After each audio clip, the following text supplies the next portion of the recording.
This is what the water would look like.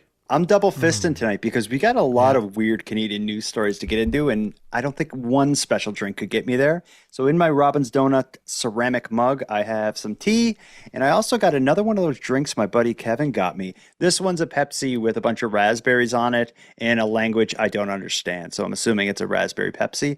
I'm not going to crack it now. We'll crack it as the show goes on.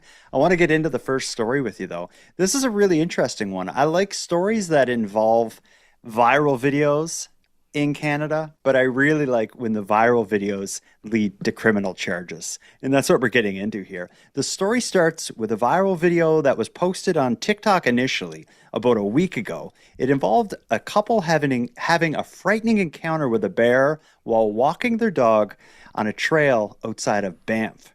In the video, which I'm going to play some audio for, but just to explain what you're hearing, in the video, which seems to be filmed by the wife, you see a bear following her husband, who's backing away from it, holding bear spray in his hand, and then they have their dog that's kind of running around the man, I'm assuming the husband, as he's backing up with the bear following. This is what that sounds like.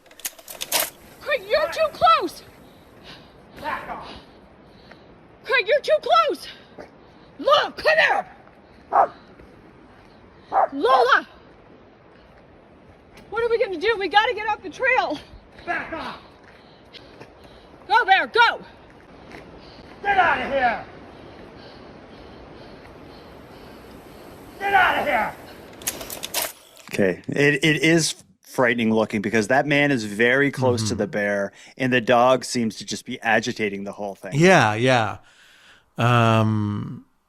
Does he have an accent or something? I'm trying to place his voice, like trying to figure out, get out of here! Get out of here! Get out of here!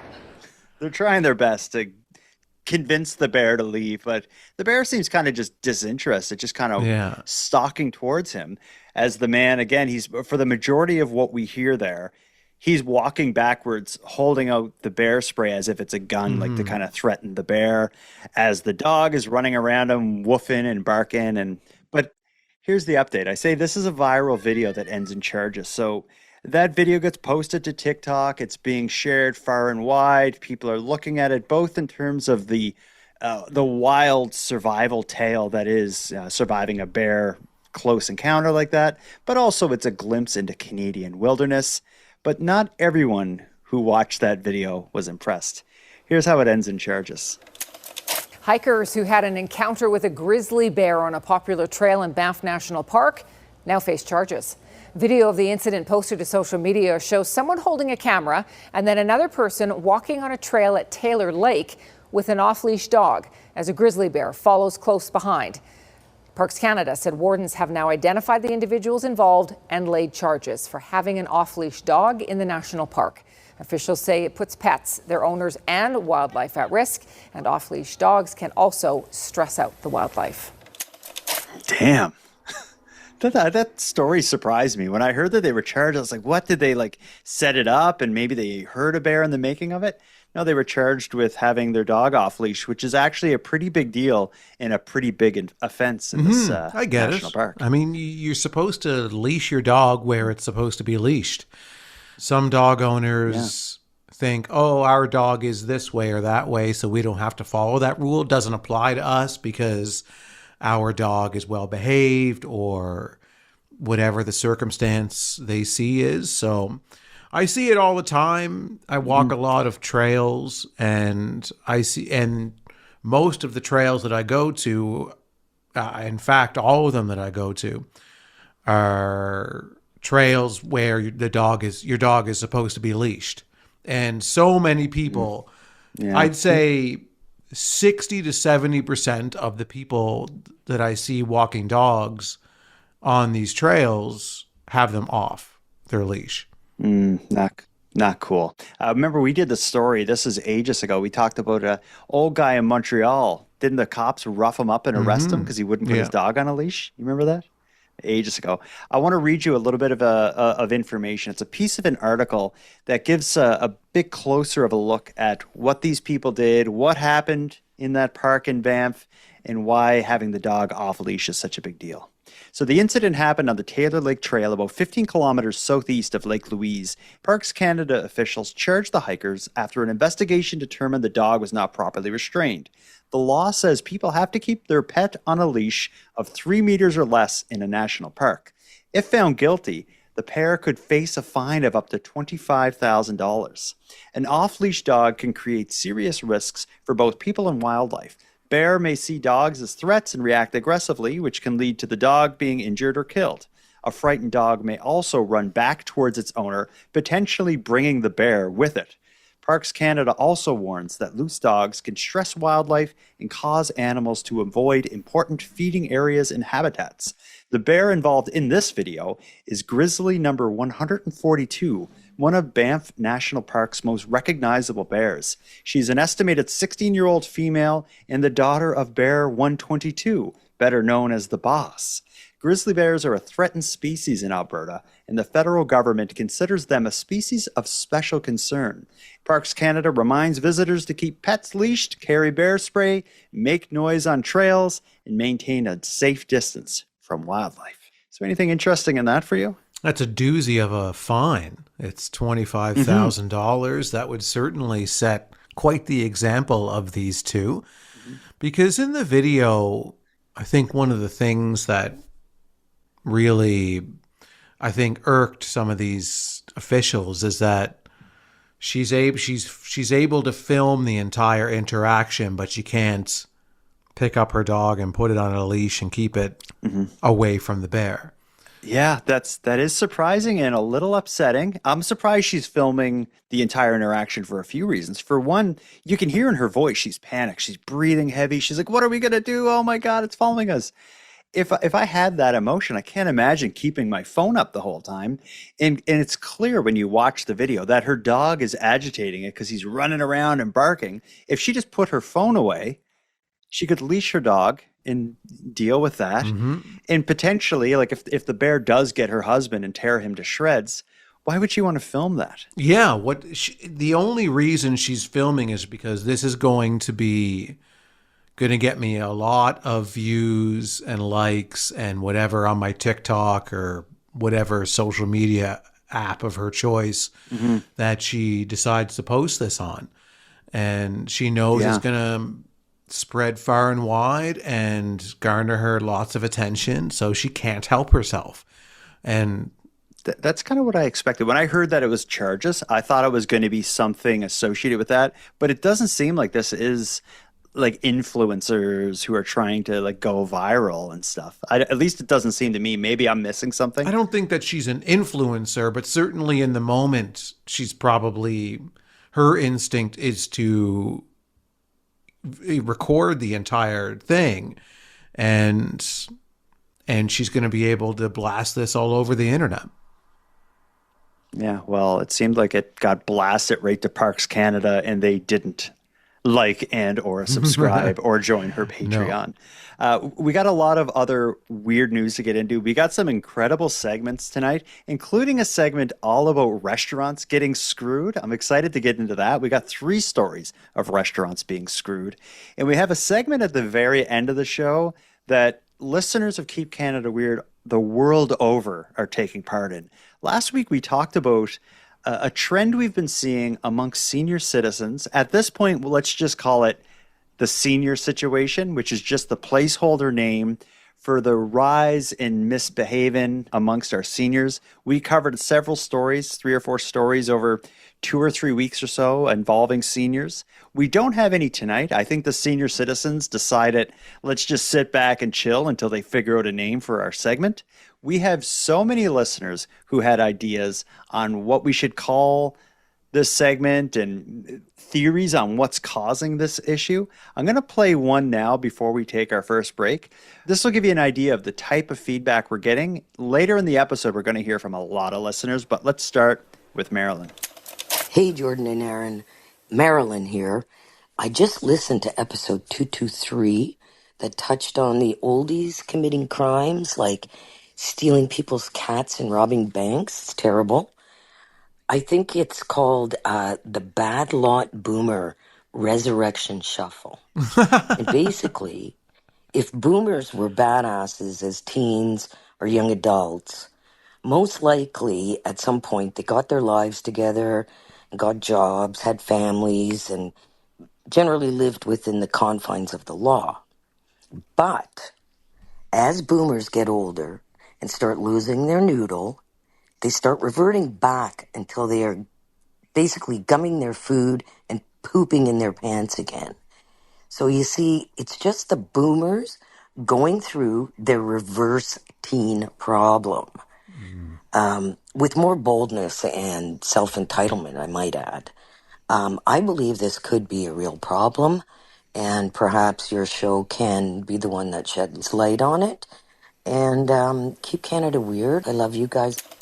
Marilyn came up with the name, the Bad Lot Boomer Resurrection Shuffle, which I will say doesn't really have much of a ring to it, but I do enjoy her theory. Yeah, it's a bit of a mouthful, I believe. Doesn't quite roll off the tongue. So I think it's a noble attempt. I think it's an interesting name, but unfortunately we need something a bit quicker, zingier than that. But her theory, though, I think really holds water in terms of the reverse mental aging of these seniors. Yeah, it is interesting. But as I said, the name she came up with may not be the one we choose. We have plenty more ideas, but we're going to save it for the end of the show. Let's take our first break. When we get back, I promised you a trio of restaurants being screwed. I'm going to deliver after this short break. This is Bruin from Ancaster, Ontario, here to tell you guys that I'm your puberty problem correspondent, and I would just like to let you know to sit down and listen to these ads so my friends here can get ready to tell you about the most weirdest thing you've ever heard ever. Handsome Aaron Airport, this is going to be a good segment. My tea ran out. Let me crack open this raspberry Pepsi and get into it here. Let me tell you a good one. Anna May's Bakery and Restaurant in Millbank, Ontario found themselves faced with a business problem as modern as it is disruptive. Here's the story of the beloved bakery's closure that Google's AI falsely announced.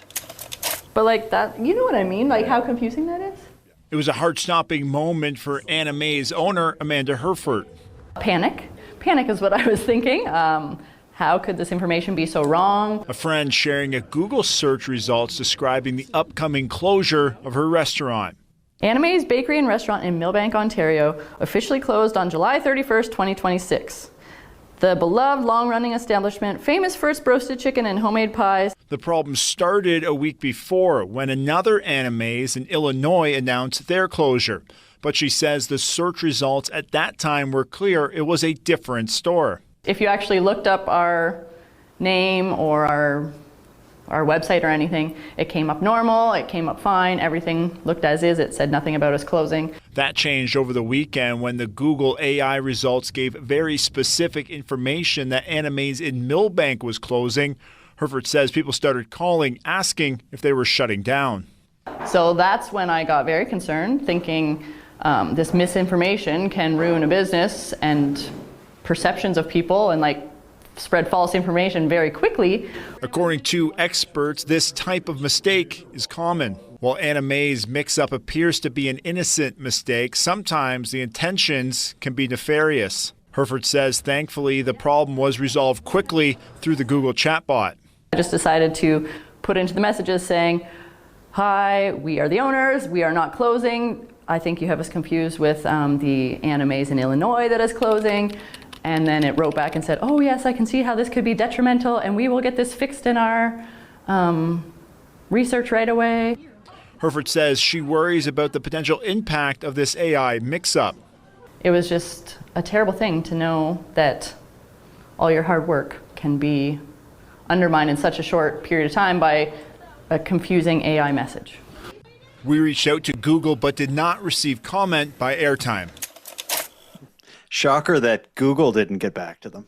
Yeah, I figured they'd be, the president and owner of Google would be just sitting there by the phone waiting. I'm sorry. Yeah. This is the first time we've heard a story about Google's business results and the hours of operation and all that stuff being wrong. You remember back in episode 199, we heard about the real estate agent who hired hackers to act like to change something so it looked like another rival real estate agency went out of business. Yeah, I do remember that. And I mean, a lot of these, we've seen inaccurate Google information about restaurants even when it comes to the hours of operation. People can change that on their own and put the wrong thing in there, and that's been inaccurate. I don't want to blame AI too much on this because AI certainly makes mistakes. So do we as humans. And we put our own inaccurate information on the internet all the time.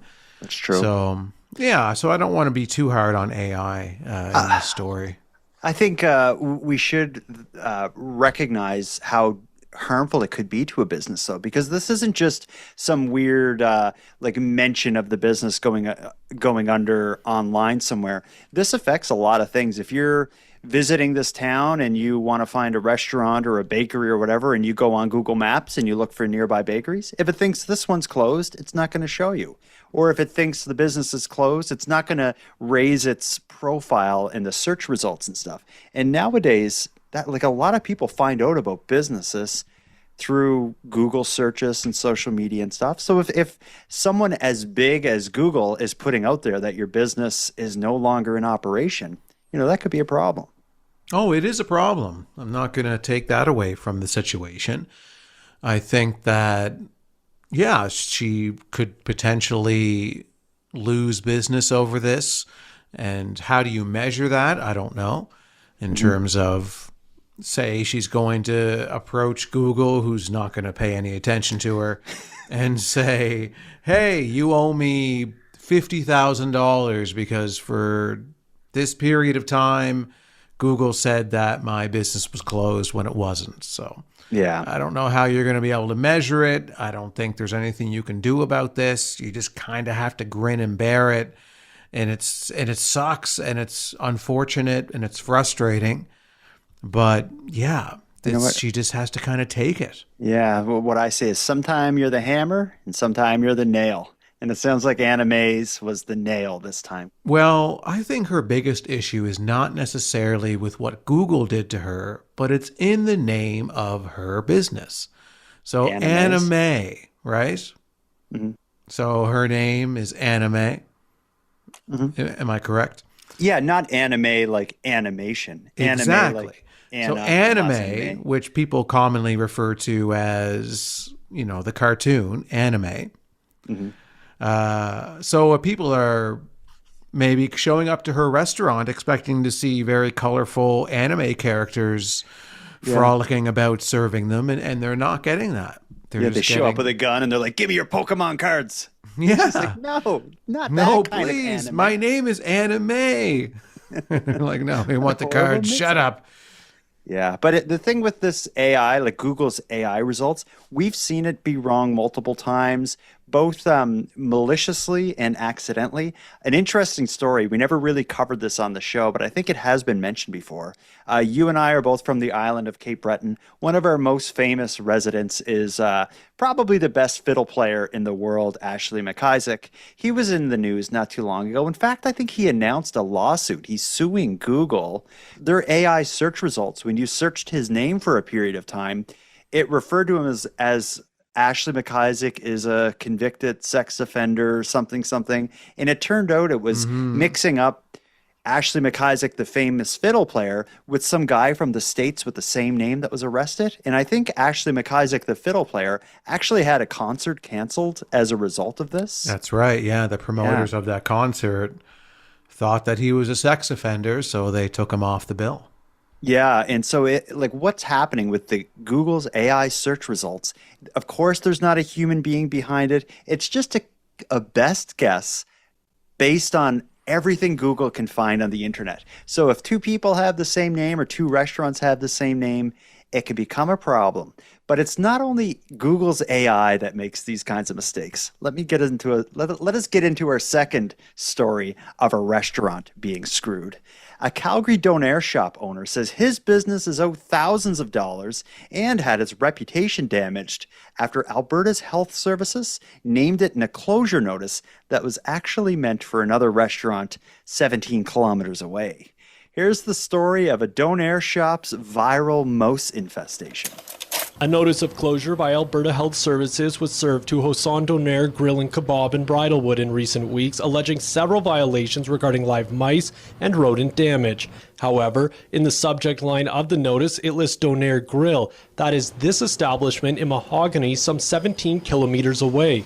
For something like that to happen and to impact us negatively, it's really disheartening. Bonzi Haymore says after the notice began circulating online, customers vanished even though his shop wasn't the problem and never closed. Haymore previously owned the affected store in Bridlewood, but he sold it last August under Donair Grill, but that establishment did not change its name until last month. According to Alberta Health Services, business operators have a responsibility to notify of ownership or business name changes, adding it issued to the correct business location and the correct owner and was based on the findings in the inspection. AHS didn't acknowledge the name confusion to CTV, but in emails with Haymore said, "We sincerely apologize for any impact this error may have had on your business." A dip in our walk-in traffic on our online sales. So it's definitely in the thousands. AHS says once it became aware of the name change, it updated its records and removed the original notice. Haymore wants a public retraction, which was denied. The health inspector at the time said, well, she walks into a bunch of businesses, doesn't really look up to see the name, and is just kind of walking into the business. And I can understand that.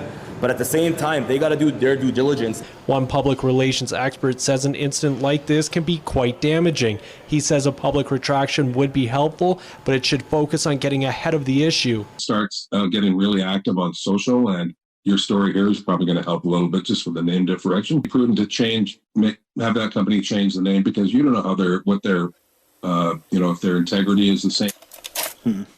Who got it worse, Anna Mays or the Donair shop that went viral for a mouse infestation that they actually didn't have?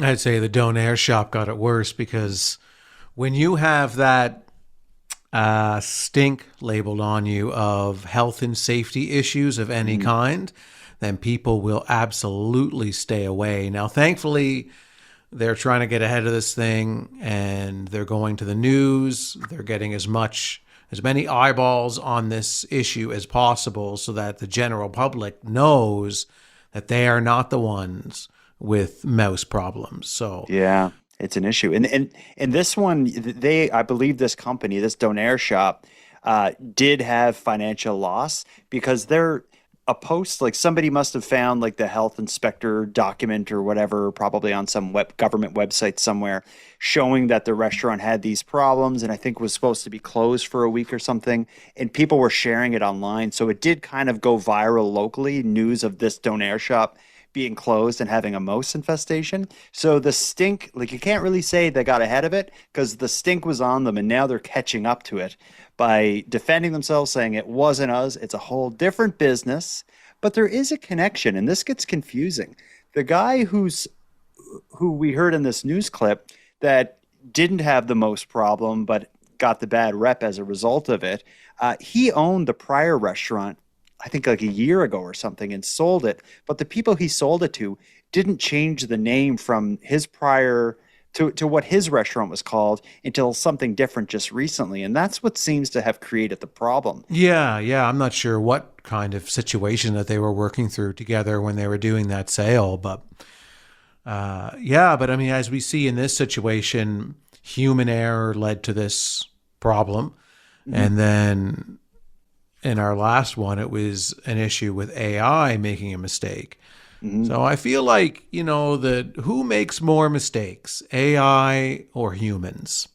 I'd say it's about even, honestly. You think it's even at this stage in the game? I think it's even, but AI is catching up big time. And one thing with technology is it's not going anywhere. If it's cheaper and faster, it's probably going to take over, like it or not.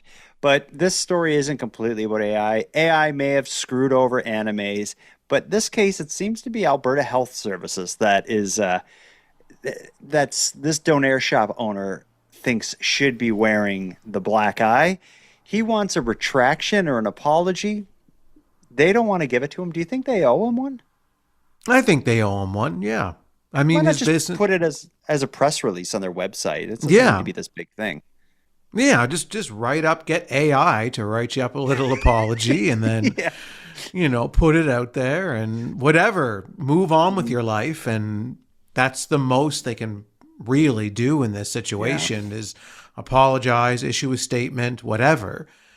And then at least he's getting that out of it. He did clearly lose business. He said that they had a drop off in customers because of it. And so do whatever you can to help the guy out.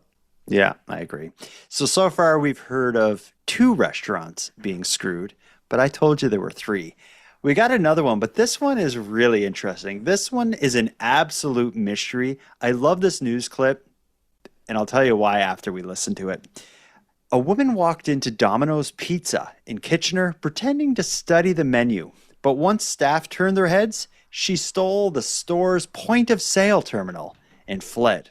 So for people who don't know, the point-of-sale terminal is like what I would call the debit machine. In the news clip, they refer to it as the POS terminal, which sounds to me like piece of... So I have to chuckle every time they say that. But let's hear the clip. Ultimately, this is going to be a discussion of not so much about what happened to Domino's Pizza, but really why are people stealing POS terminals? And I want you to pay close attention to what the expert they have on says about the theft of these terminals. Here's the clip. It seemed like a typical Tuesday night at Domino's Pizza on Fairway Road in Kitchener. Around 10 p.m., security footage shows a customer walk in. According to staff, she said she needed a second to decide what she wanted. She was pretending to having a look at the menu, but whereas checking out all the employees where they are and just looked for the perfect moment and grabbed the machine. The suspect appears to act quickly, snatching the point-of-sale terminal right off the counter before taking off. She was in and out within 1 minute. It was specifically the front debit machine that we use for the transaction for the walk-in customer specifically. Staff say they called the company who makes the machines to deactivate it within minutes of them noticing it was gone. They say they just upgraded their machines last week. They just store the value and not the card information itself.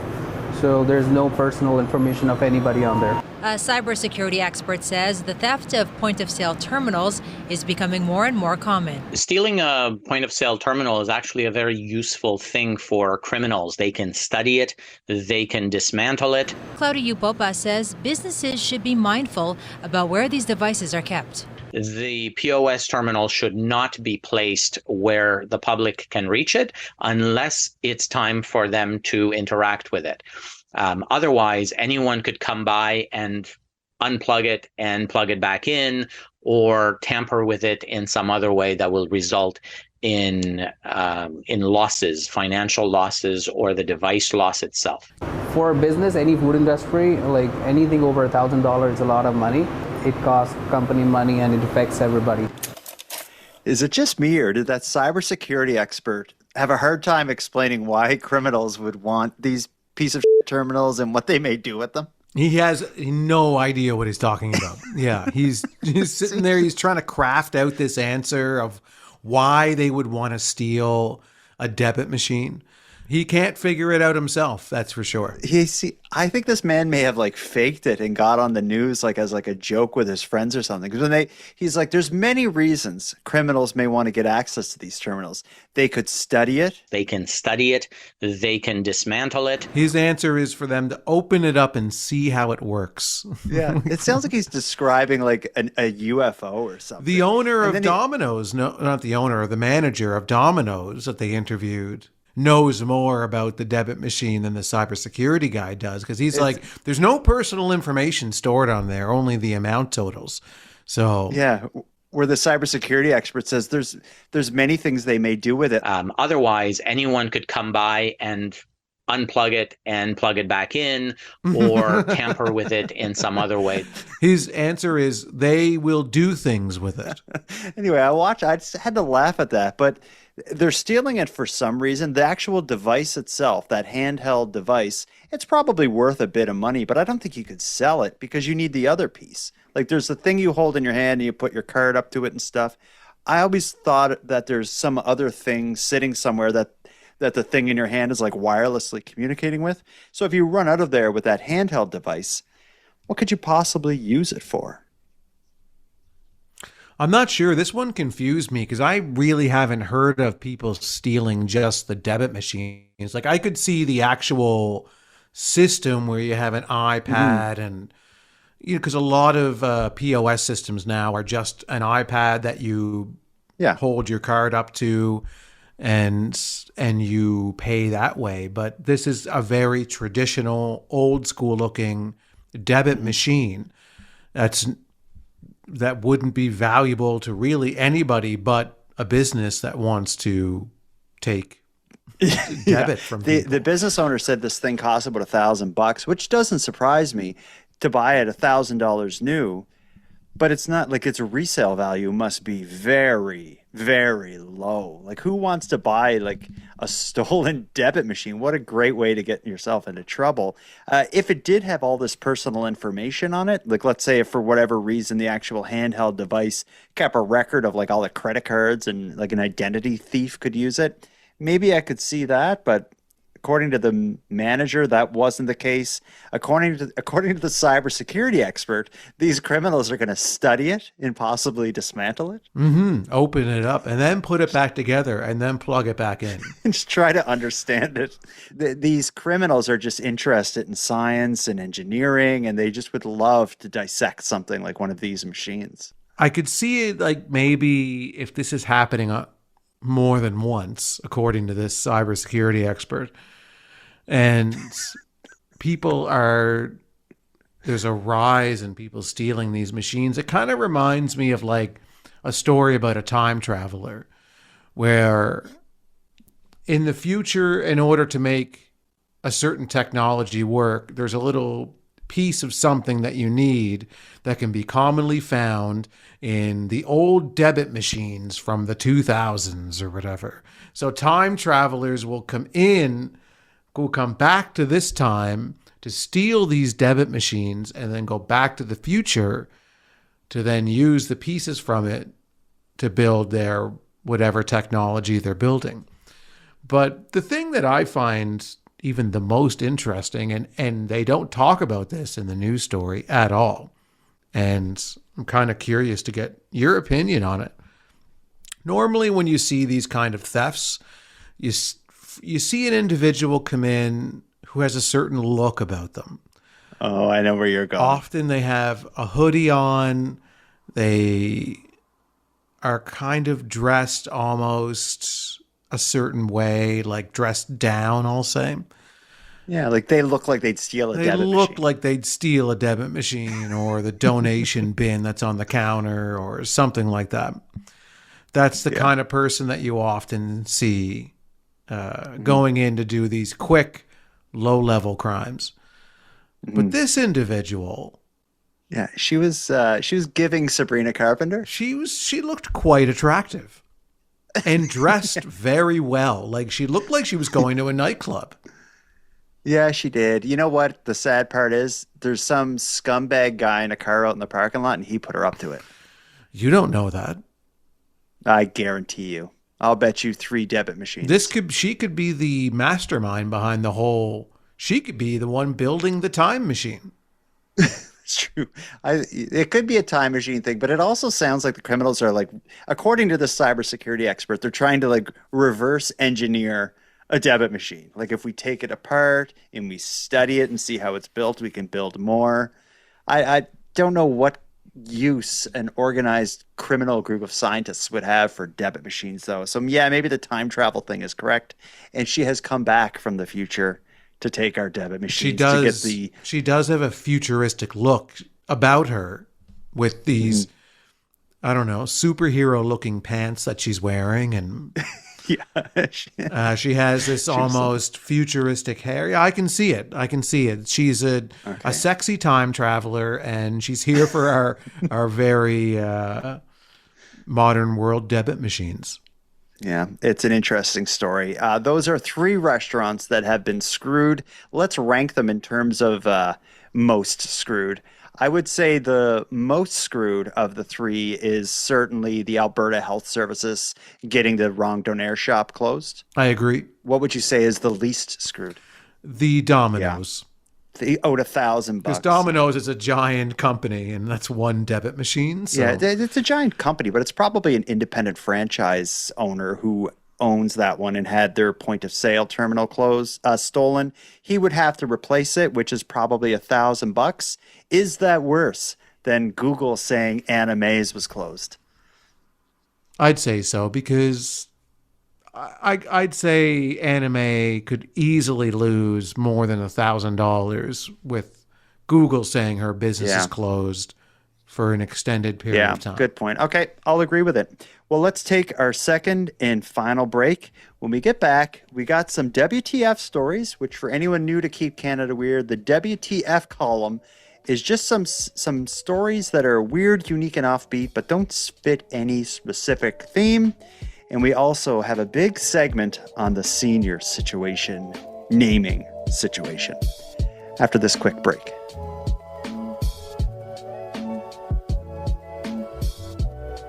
Handsome Aaron Airport. Residents on a Kitchener Boulevard say what started as a small dip in the road is actually a growing sinkhole that's slowly swallowing their entire community. Here's the story of the sinkhole swallowing Kitchener. 4 sandbags sit on this painted piece of plywood, covering a sinking hole that's been slowly swallowing part of this Kitchener road. There was a foot drop inside the hole, and all the asphalt went down inside. Yvonne Poir has lived on Blucher Boulevard for more than a decade. She says she noticed a dip in the road a few weeks ago. I called the city and said, hey, somebody might want to look at this before it gets any worse. But she says nothing happened, and as time stretched on, so did the dip, disintegrating into a dangerous sinkhole just a few days ago. I was afraid somebody's going in that hole. Poir warned drivers in her own way, getting creative in response to the city's inaction. Finally, she took to social media. So maybe if more people would complain about it, and the neighbors all called in as well, and within 2 hours somebody was out here after I posted it. But it hasn't been fixed yet, prompting even more safety concerns. The cars, this street, they think it's a freeway because they drive down it pretty fast sometimes. And then they have to slow down for that if they do. And there's lots of little kids in the neighborhood that are curious about what's in a hole. Residents here on Blucher Boulevard say they've filed reports and even contacted the city directly, but they feel the sinkhole safety hazard is not being prioritized. Councillor Stephanie Stretch tells CTV News the problem stems from a damaged pipe under the road. It'll have to be repaired first, and then the hole will be filled. The work is scheduled for next week. Well, I'm sure they have a lot of holes and a lot of stuff to fix, but I think they need to kind of maybe prioritize which ones are more dangerous than other ones. That was a good story. Oh, it was a doozy, I'll say. We've done quite a few hole stories. I didn't really set it up in that context, but as far as hole stories go, this one had it all. It had it all. It had a hole. It did have a hole, but it wasn't that big of a hole. No. You didn't hear it at all, but I've seen some kind of live reporting as well from this story where there's a reporter standing on the street and being like, I'm on the scene now on Belcher Boulevard where the sinkhole is caused by... But it's not that big of a hole. To me, it looks like if you needed to wait 2 weeks for the city to fix it, a bag or two of gravel would have filled this and you'd be fine. To me, this doesn't look like a life or death hole. No, I guess the only thing is you'd want to inspect to see how compromised the area is around the hole. Mm-hmm. So is it going to widen even further? Do residents need to be very cautious of the area around the hole as opposed to just the hole itself? Yeah. We don't know that. We're not civic engineers, you and I, so that's probably an area that's not really in our wheelhouse. But you know whose wheelhouse it is in is the people who said we're going to fix it in 2 weeks. So I assume they did their due diligence. Yeah, that's right. They probably maybe looked at it and said, this is a dumb hole. Let's wait for a while. Yeah, and they just put a piece of plywood over it and they're like, we'll fix this hole in 2 weeks. It's them who would be sued if someone fell into this hole and got killed and it got worse or something. As it stands now, no one's going to get hurt in this hole. It's just... It's only a foot Well, deep. I wouldn't say that. I mean, you can trip over this hole and skin your knee pretty bad. Yeah, that's a good point. I want to talk though about the old lady who they interviewed on her front step. She said, for one, she complained about the people driving by, which made me think maybe she's behind the hole. She's like, people tear through here like it's the freeway, and they may slow down now because of this hole.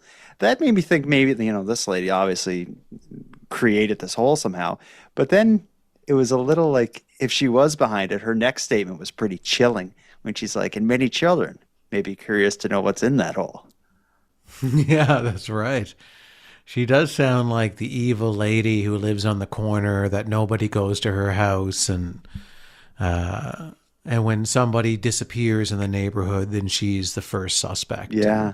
And now she's got this hole that people can disappear into, and she just sits on the front step, rocking back and forth, them laughing. To fix that hole, and they never did. Ooh.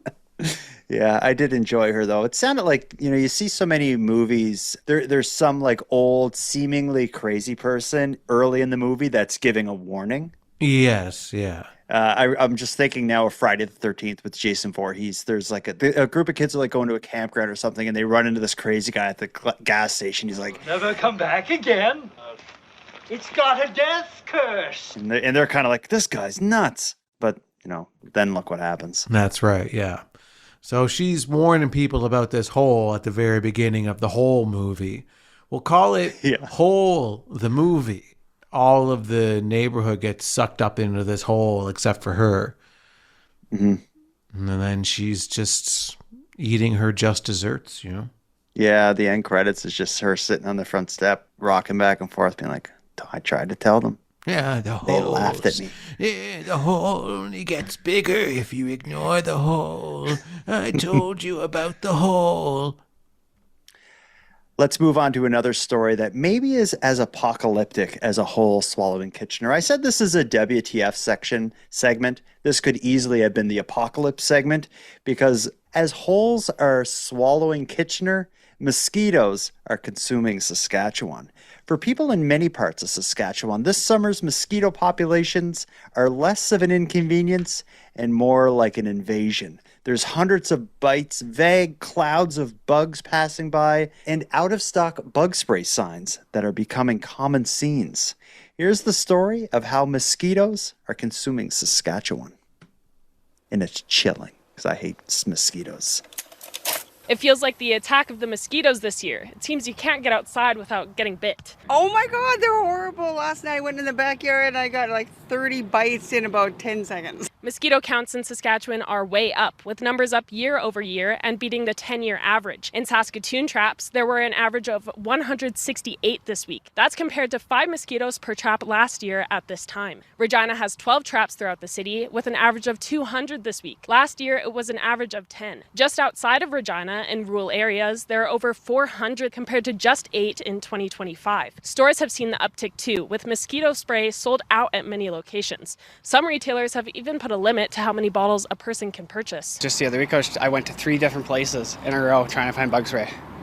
That's crazy. City of Saskatoon entomologist says the rainfall and hot weather is the perfect breeding ground for mosquitoes. And while this is a huge increase, it could feel like more because of years of drought. The 10-year average that I report, the 12 mosquitoes on average per trap, that's, 10 years of drought. So they definitely feel bad right now, but a lot of that might also just be because we aren't used to seeing as many mosquitoes. She says the city has been trying to help keep them at bay. Our teams will go out after every significant rain event to go see if there is mosquito activity. And if they meet that threshold, they will apply a product known as Bacillus thuringiensis israelensis.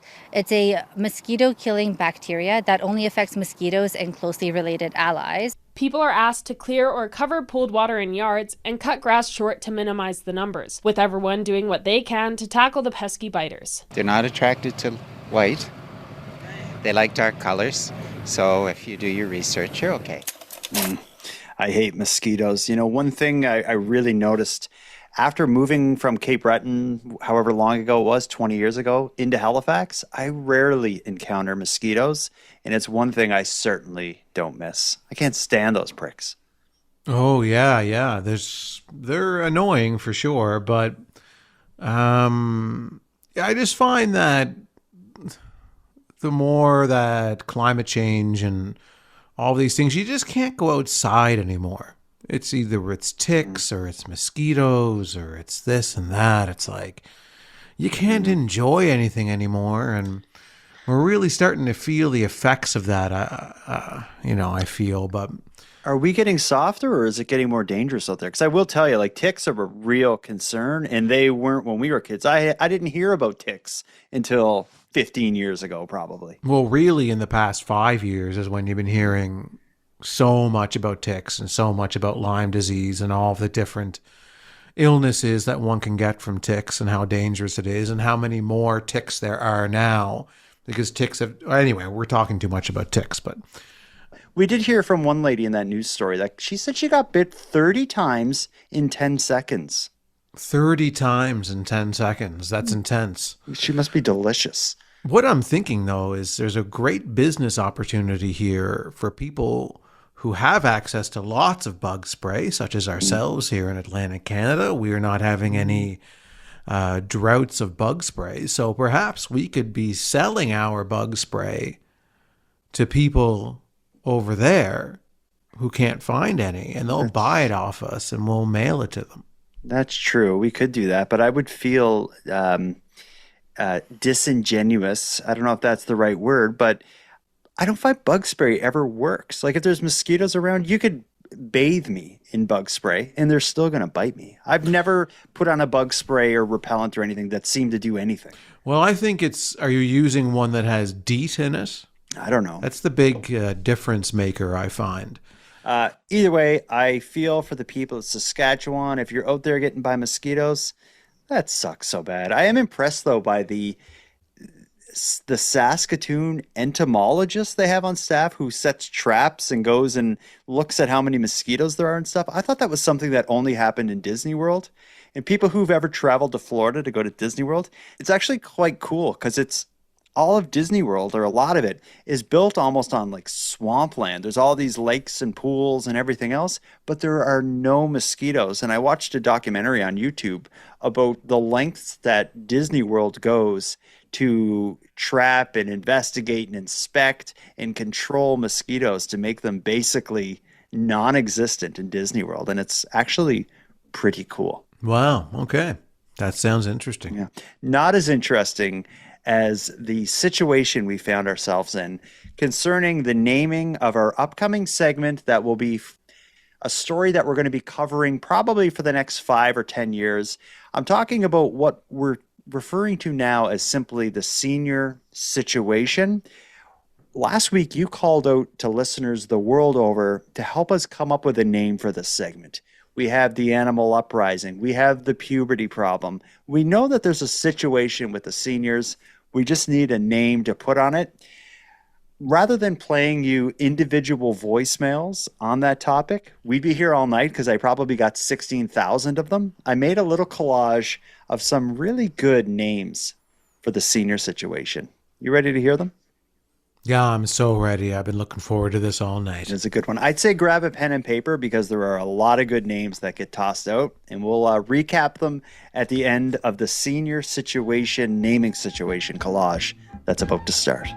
This is Katrina calling from Kitchener. I just listened to episode 223 of Keep Canada Weird, and I think it's one of your best yet. Just wanted to call in about seniors behaving badly with a couple of suggestions. I was thinking that you might want to call it the Silver Slide or the Silver Spree, just in reference to, gray hair and sliding toward destruction, decreased morals, not sure. I'd like to suggest a name for your new segment. How about Seniors Gone Sideways? Hey, Aaron and Jordan. I think it should be called Elderly Escalation. Let me know what you think. This is Christy from San Mateo, and I thought about Golden Gangsters or Geriatric Gangsters. This is Liz. I'm calling in from Colorado in the United States, and I was just listening to your podcast today about seniors who've gone bad, and I really identified with that. I find myself increasingly appalled and frustrated by the behavior of some senior citizens within the last number of years, and I came up with a few possible nicknames for this social phenomenon. Firstly, the senior souring, or geriatric jerks, or perhaps the boomer breakdown. Hello, this is Mark from Medicine Hat. I came up with unscrupulous seniors. Hope you like it. This is Shay from Oregon. I had some thoughts on your senior situation. Here's some ideas of names we could go with. Senior skullduggery, senior shenanigans. Hello, this is Stephen from Kentville. So I was listening to your episode 223 about the seniors. Well, I believe it's because we're grandparents and we're trying to take away the focus of the puberty issue towards us so that we can protect our grandkids. You know, there are kids out there that are awesome. But then there's also the, self-driving vehicle. Oh well. We can't win them all. Keep Canada weird.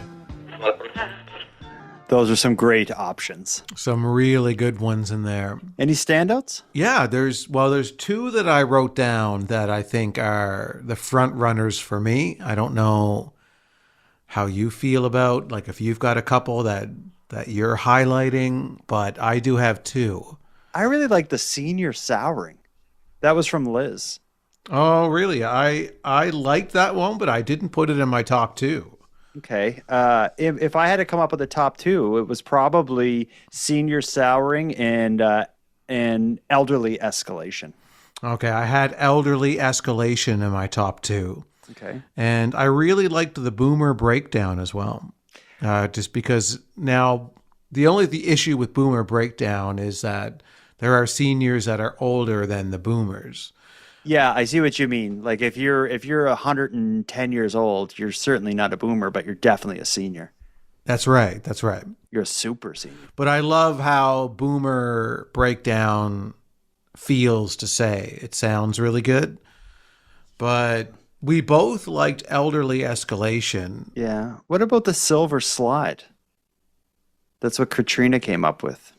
The silver slide, yeah. And she went on to explain, like, sliding into, like, disarray and chaos. Mm-hmm. It's good. It's good. I want the words to go well together, but I also want them to really explain it. The problem I have with elderly escalation is it escalating? Well, the elderly certainly are escalating their behavior, their bad behavior. What about senior souring? Because they are certainly souring. And I think this ties into Marilyn's voicemail that we heard at the very beginning of the show. She had this idea is that when you're retired and you're just sick of it, maybe you have a little bit of entitlement. You really don't got that much to lose. What if we flipped it? Instead of seniors souring, it's souring seniors. Ooh. Stories of souring seniors. Souring, yeah. Welcome to souring seniors, the seniors who are souring. Welcome to another collection of souring seniors. Yeah. And we do it. Welcome to Saturday's stories of souring seniors. We do an episode every Saturday. Mm-hmm. Saturday and Sunday stories of souring seniors. Yeah, that in a totally alternate dimension would work if we were to be recording episodes about souring seniors every Saturday and Sunday. Oh, coming this spring, every Saturday and Sunday, stories of souring seniors on Spotify. Wherever you get your podcasts about souring seniors. I like souring seniors. Yeah. I would give Liz the credit for it if we went with that, because she came up with the senior salary. I wouldn't go that far. I think once we reverse it, she's lost all rights to it. So I think it then becomes fully ours, our ideas that we can claim as completely thought up by us. And we'll sell T-shirts. Because we came up with the idea to reverse it. So that's the idea. So why don't we do this? For now, let's go with souring seniors. When we get our next story involving a senior behaving badly, we'll introduce it with that terminology and we'll just see how it feels. Yeah, I agree. I think that's a good way to move forward with this. And I'd like to thank all the listeners who contributed ideas. There wasn't a bad idea contributed in that collage. Not in that collage, but Marilyn's name. That's why I specified. The Bad Lot Boomer. What was it? I couldn't even begin to repeat it. I think it's called the Bad Lot Boomer Resurrection Shuffle. A big black bug bit a big black bear, and the big black bear bled blue black blood. That was her idea. Yeah.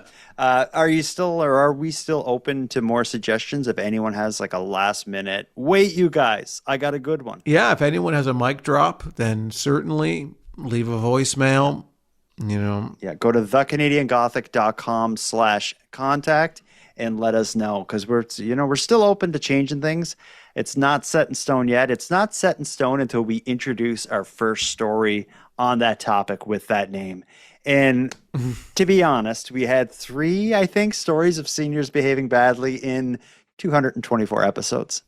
So we'll see. But they all happened back to back. So that's why we're here.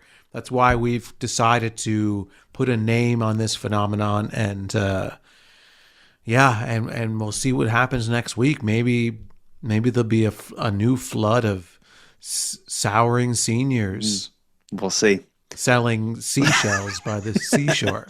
All right. Well, we've gone through a lot tonight. We heard of restaurants getting screwed. We had 2 dystopian stories of sinkholes and mosquitoes, and I guess grizzly bears to a lesser extent. I think our work here is done. You want to put a bow on this, Handsome Aaron Airport? I'd like to put a nice, pretty bow on it. Handsome Aaron Airport, until next time. Jordan Bus Stop, Backhoe, Mosquito Bonaparte, until next time.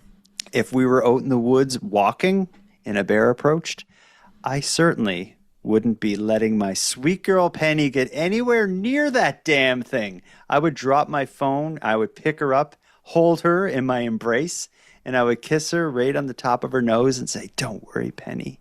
I'll never let a bear hurt you." And her big brown eyes would just look at me kind of stunned and be like, "I know, Dad. I love you." Wow.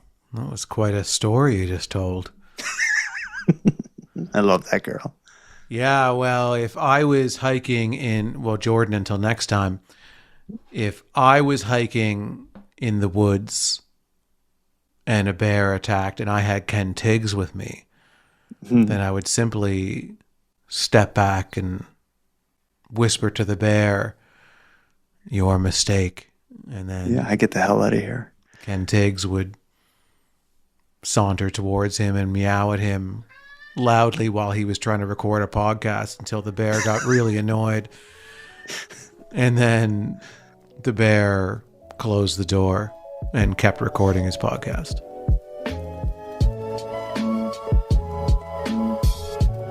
I want to thank you for helping Aaron and I fulfill our mission to keep Canada weird. Now, if any one of you listening want to get more involved in what we're doing, we need all the correspondence we can get. So if something weird happens in your area, or if you have any thoughts on anything we discussed tonight, let us know about it. The best way to reach us is by using the voice recorder that can be found at thecanadiangothic.com/contact. Now, I'm going to start wrapping up the episode, but before we part, let us thank a few people. First of all, Aaron and I want to give a big thank you to all the correspondents who contributed to this episode.